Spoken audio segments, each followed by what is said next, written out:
ओम जयंती तु मंगला काली भद्रकाली कपालिनी दुर्गा क्षमा शिवा धात्री स्वाहा स्वधा नमोस्तुते। नमस्ते दोस्तों, नवरात्रि की हार्दिक शुभकामनाएं। आज नवरात्रि की षष्ठी तिथि है। आज के दिन माँ कात्यायनी स्वरूप में पूजी जाती है। माँ कात्यायनी नवदुर्गा या माँ पार्वती के 9 स्वरूपों में छठवीं रूप है या छठवीं देवी है। जगत जननी कात्यायनी कात्यायन ऋषि की कन्या है एवं भगवान शिव की पत्नी है। जगत जननी के हाथ में कमल व तलवार और 2 हाथ वर मुद्रा में रहते हैं। माता की सवारी सिंह है। माँ कात्यायनी अमर कोश में पार्वती के लिए दूसरा नाम है। संस्कृत शब्दकोश में माँ उमा, माँ कात्यायनी, माँ गौरी, माँ काली, माँ हेमावती व माँ ईश्वरी इन्हीं के अन्य नाम हैं। शक्तिवाद में उन्हें शक्ति या माँ दुर्गा, जिसमें माँ भद्रकाली और माँ चंडिका भी शामिल हैं, कहा जाता है। यजुर्वेद के तैत्तिरीय आरण्यक में उनका उल्लेख प्रथम किया है। स्कंद पुराण में उल्लेख है कि वे ईश्वर के नैसर्गिक क्रोध से उत्पन्न हुई थीं, जिन्होंने देवी पार्वती द्वारा दी गई सिंह पर आरूढ़ होकर महिषासुर नामक असुर का वध किया। वे शक्ति की आदि रूपा हैं, जिसका उल्लेख पाणिनि पर पतंजलि के महाभाष्य में किया गया है, जो 2री शताब्दी ईसा पूर्व में रचित है।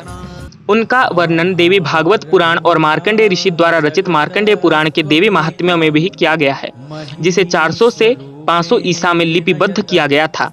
बौद्ध और जैन ग्रंथों और कई तांत्रिक ग्रंथों, विशेष रूप से कालिका पुराण 10वीं शताब्दी में जिसकी रचना की गई, उसमें भी माता कात्यायनी का उल्लेख मिलता है, जिसमें उद्यान या उड़ीसा में देवी कात्यायनी और भगवान जगन्नाथ का स्थान बताया गया है।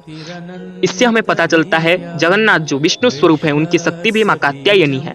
तो इससे मुझे कथा याद आती है, राधा किशोरी को भी माता कात्यायनी का ही अवतार कहा गया है एवं जगन्नाथ तो स्वयं हरिहर स्वरूप ही हैं, इसलिए माता कात्यायनी हरिहर दोनों की ही शक्ति है। परंपरागत रूप से देवी दुर्गा की तरह वे लाल रंग से जुड़ी हुई हैं। नवरात्रि उत्सव के षष्ठी को उनकी पूजा की जाती है। उस दिन साधक का मन आज्ञा चक्र में स्थित होता है। योग साधना में इस आज्ञा चक्र का अत्यंत महत्वपूर्ण स्थान है।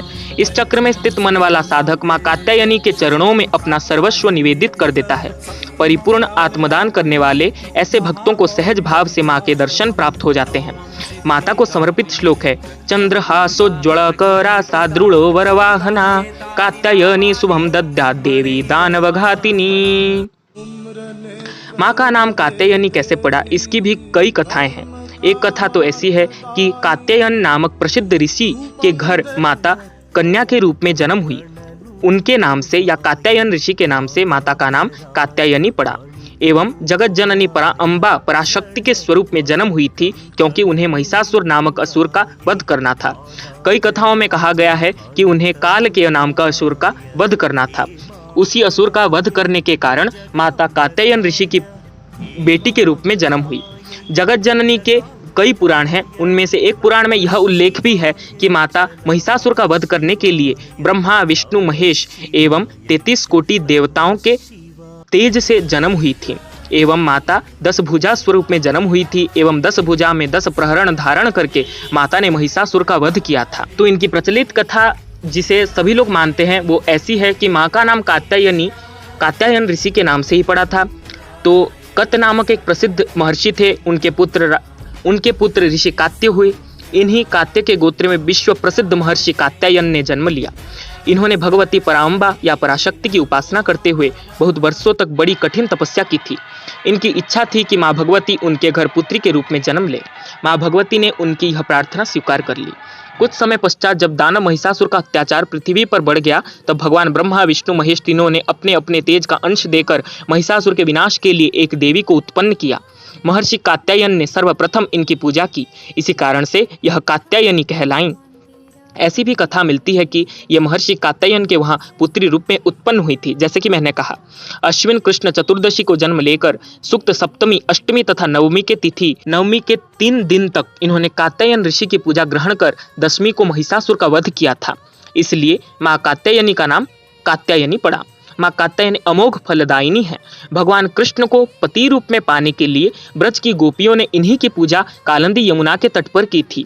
ये ब्रजमंडल की अधिष्ठात्री देवी के रूप में प्रतिष्ठित है। जैसे कि मैंने कहा, ब्रजमंडल की अधिष्ठात्री होने के कारण इन्हें राधा किशोरी का अवतार या कात्यायनी माता का अवतार राधा किशोरी को भी माना जाता है। माँ कात्यायनी का स्वरूप अत्यंत चमकीला और भास्वर है। इनकी 4 भुजाएं हैं। माता जी का दाहिनी तरफ का ऊपर वाला हाथ अभय मुद्रा में तथा नीचे वाला वर मुद्रा में है। बाईं तरफ के ऊपर वाले हाथ में तलवार और नीचे वाले हाथ में कमल पुष्प सुशोभित है। इनका वाहन सिंह है। माँ कात्यायनी की भक्ति और उपासना द्वारा मनुष्य को बड़ी सरलता से अर्थ, धर्म, काम, मोक्ष चारों फल की प्राप्ति हो जाती है। वो इस लोक में स्थित होकर भी अलौकिक तेज और प्रभाव से युक्त हो जाता है। नवरात्रि का 6ठा दिन माँ कात्यायनी की उपासना का दिन होता है। इनके पूजन से अद्भुत शक्ति का संचार होता है। वह दुश्मनों का संहार करने में ये सक्षम बनाती है। इनका ध्यान गोधूली बेला में करना होता है। प्रत्येक सर्वसाधारण के लिए आराधना योग्य यह श्लोक सरल और स्पष्ट है। या देवी सर्वभूतेषु शक्ति रूपेण संस्थिता नमस्तस्यै नमस्तस्यै नमस्तस्यै नमो नमः। जगत जननी कात्यायनी महामाय महायोगिन्यधीश्वरी नंद गोप सुतम देवी पति में कुरुते नमः। इस मंत्र का जाप वे कन्या कर सकती हैं जिनका विवाह में विलंब हो रहा हो। माँ जगत जननी की महिमा अपरंपार है। माँ को जो सच्चे मन से याद करता है उसके रोग, शोक, संताप, भय आदि सर्वथा विनष्ट हो जाते हैं। जन्म जन्मांतर के पापों को विनष्ट करने वाली माँ कात्यायनी के शरणागत होकर आप जो कुछ भी मन्नत मांगे वो पूरी हो जाती है। माता के चरणों में श्रृंगार द्रव्य, रक्त वसन या लाल रंग का वस्त्र, माता के चरणों में लाल रंग का वस्त्र एवं माता को सबसे प्रिय मधु या शहद का भोग सबसे प्रिय होता है। इसलिए माता के चरणों में रक्त वर्ण का वस्त्र, रक्त पुष्प, रक्त चंदन एवं शहद चढ़ाने से माता कल्याणकारी होती है। तो माता कात्यायनी के चरणों में सब कुछ समर्पित कर दीजिए। असुरों का नाश करने वाली सब दुखों का भी नाश करेगी। जय माँ कात्यायनी।